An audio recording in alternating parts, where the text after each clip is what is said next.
Hi CJ, this is Meilan from Belgian Chinese Tea Center.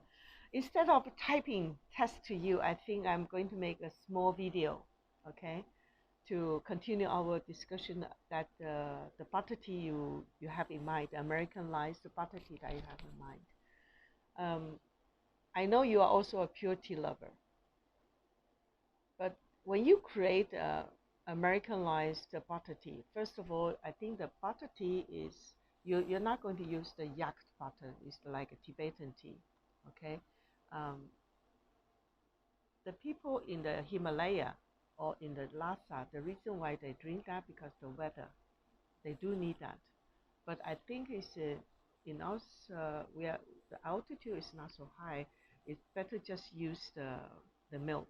Of course, like you said, the goat's milk, or in Belgium, we can also sometimes can find the horse milk, especially for those people who have allergic conditions. Horse milk is very good. Otherwise, almond, okay, the one you also like. Now, when we are using the milk, the reason why we use milk is because of the taste of tea is pretty strong, okay, pretty strong. So, for example, in Tibet, they will use the dark tea from Hunan or Sichuan, which is called Fuzhuan, okay? They really cook it, become very thick, and then then you will have, when you create, it does not matter what kind of tea you try to create, creative tea menu you try to create, you do have to find a good balance between the substance of the teas that you're going to use. You still have the tea taste.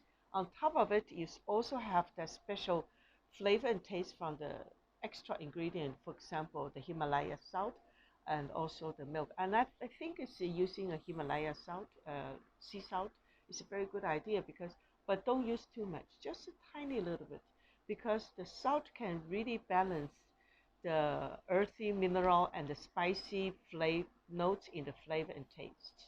Okay, that also make the tea less astringent as well. So a little bit will be fine. Okay, or otherwise put it in the water. That's also fine. So um, you do have very strong tea body, and then you use milk because it's totally different concept from the pure tea drinking. Okay, so when you drink the pure tea, my advice is don't brew it too strong.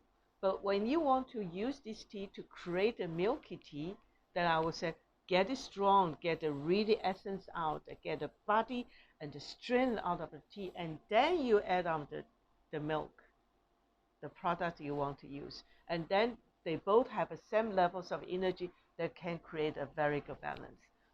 When we create a creative tea drink, what we're afraid is like this. Okay, try to get all the ingredients on the similar level, but of course, I know that in America, a lot of people like to drink iced tea.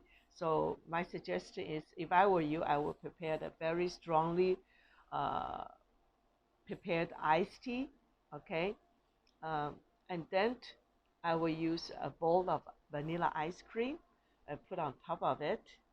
And on top of it, I will use some homemade syrup or uh, honey. And then if I use a little bit honey, then I will dip it in a little bit of matcha on top of it. Enjoy your creativity, okay? And let me know what did you create. It will be fun.